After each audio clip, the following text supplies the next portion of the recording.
A lot of people have asked me, I've written 2 books, and one was defending hate speech and the other one was defending pornography. And a lot of people say, why are you defending that unpopular kind of speech whose messages I may well disagree with? Certainly if it's racist speech, I disagree with it vehemently. But the point is, I have to come to the defense of the speech that is subject to censorship.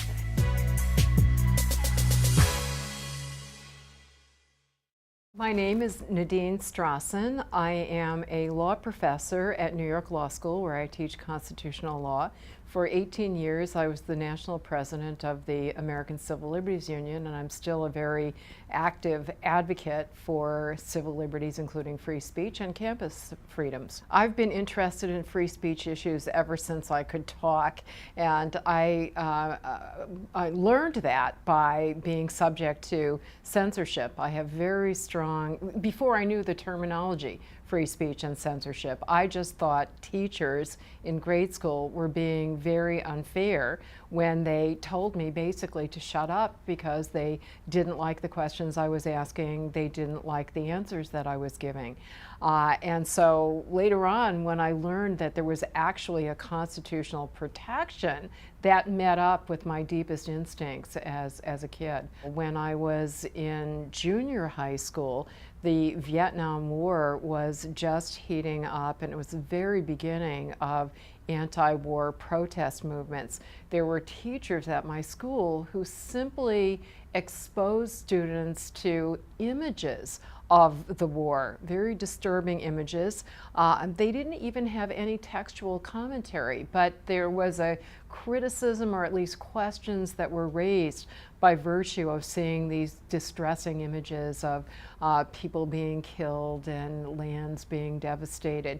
And that led to enormous outcry by political leaders in the town calling for the firing of these teachers and stopping them from raising those issues to the students. So as I think I was about 13 years old, I wrote my first letter to the editor of the local paper. I was very proud that it got published, defending the right of the teacher. And again, I didn't really know the language. I just had this instinctive sense that that was their right, and it was also my right. I also started a petition drive in my school to get signatures in defense of the teachers. So, it goes back a long way. Free speech to me was always a prerequisite for other rights. So I went to college at a time that the anti-war movement was really strong on my campus and many campuses. I went to many anti-war protests, but the really popular position on my campus was a much more radical one. So we started seeing, this is in the late 60s, early 70s, we started seeing shouting down of speakers who were defending the war, including speakers from the government, shouting down of students. We then had a ROTC on my campus, students who were choosing to go into the military, they were shouted down. And again, I had the instinct, even though I was anti-war, to me it was much more important to be in favor of free debate, including about the war, including hearing pro-war perspectives. So that continued to be the most important issue to me, and I definitely wanted to pursue it in law school and beyond. I would say for me the most interesting and memorable cases are the ones where there is a conflict or a tension between freedom of speech and other values. The ACLU defends all fundamental freedoms for all people, and I know FIRE also defends due process and equal protection and privacy, as well as free speech, and there are some tensions, right? If you're a pure free speech advocate, you're going to care less about personal privacy as a defense to freedom of information. And so I think it's really, and there are so many organizations that will reflexively advocate only in favor of one issue. I think it's really important to have organizations that do what government officials should do, which is to do their best to neutrally balance all issues. So the ACLU has always been on the forefront of reproductive freedom. That's another issue that historically has been very important to me. When I was in college, a doctor was being prosecuted for having performed a health-saving abortion on a woman. This was before Roe versus Wade. I was very involved in the reproductive freedom movement and the women's rights movement, and yet I'm so proud of and have always advocated in support of the ACLU vigorously defending the right of pro-life, anti-abortion protesters outside abortion clinics. But they have to do it in a way that doesn't actually disrupt people from going into and out of the clinics. So I'd say that those to me are the more interesting and challenging cases where, and another really classic example which happened slightly after I got out of law school, probably the most famous ACLU case other than the Scopes case, which was way before my time, the so-called Skokie case, where we defended the free speech rights of neo-Nazis to demonstrate in Skokie, Illinois, a town that has not only a large Jewish population, but a large population of Holocaust survivors. My own father is a Holocaust survivor. Many of his family members were murdered by the Nazis, and the head of the ACLU at the time, R.E.A. Nyer, was himself a Holocaust survivor who had been born in Germany. And what was a little bit paradoxical for many people is they didn't understand that, especially if you're a member of a vilified minority that is never going to get political power, you are especially dependent on freedom of speech. And I was so proud that the ACLU stood up for that position. I was happy to advocate it, even though we did lose about 15% of our members nationwide over it. It showed that we had the courage of our convictions and neutral principles, and ultimately led to a stronger organization as well as stronger free speech principles. The truth is, if you take even a little bit of a longer view about history, we have made so much progress in this country and around the world, quite frankly, in freedom of speech. The idea that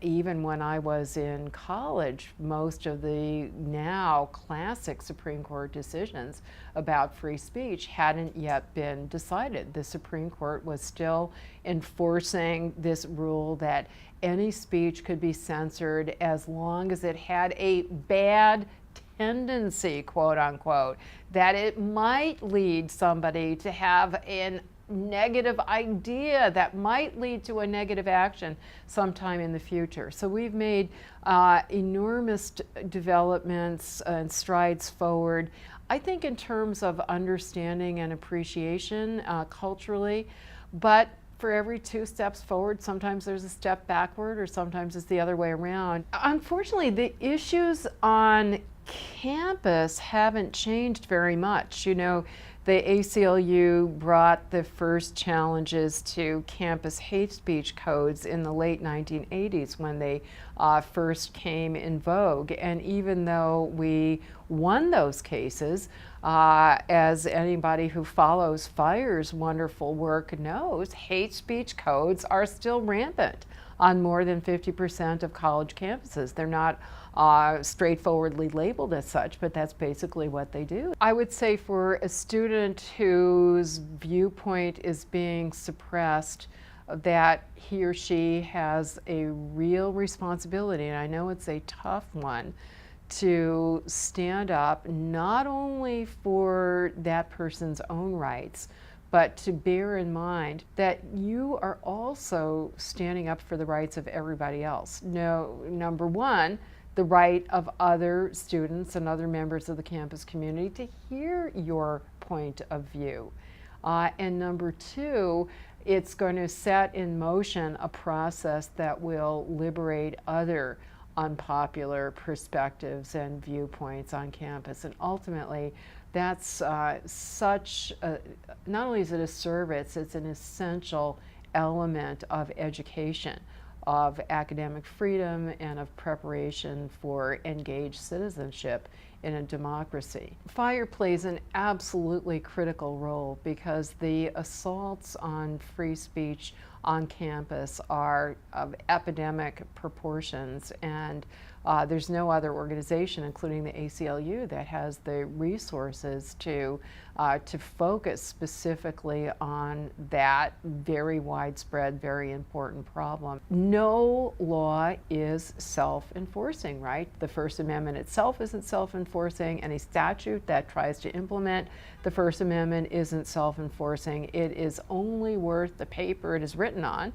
To paraphrase the First Amendment's author, James Madison, basically said it's only a parchment barrier against government violations. You need actual people on the ground who are going to make it a reality in their particular communities. And I think one of the very most important things that FIRE does is to work with and educate students on campus, because they have to be the monitors as to what's going on there, and to stand up against it, and when necessary or helpful, to enlist the expert support of FIRE staff members.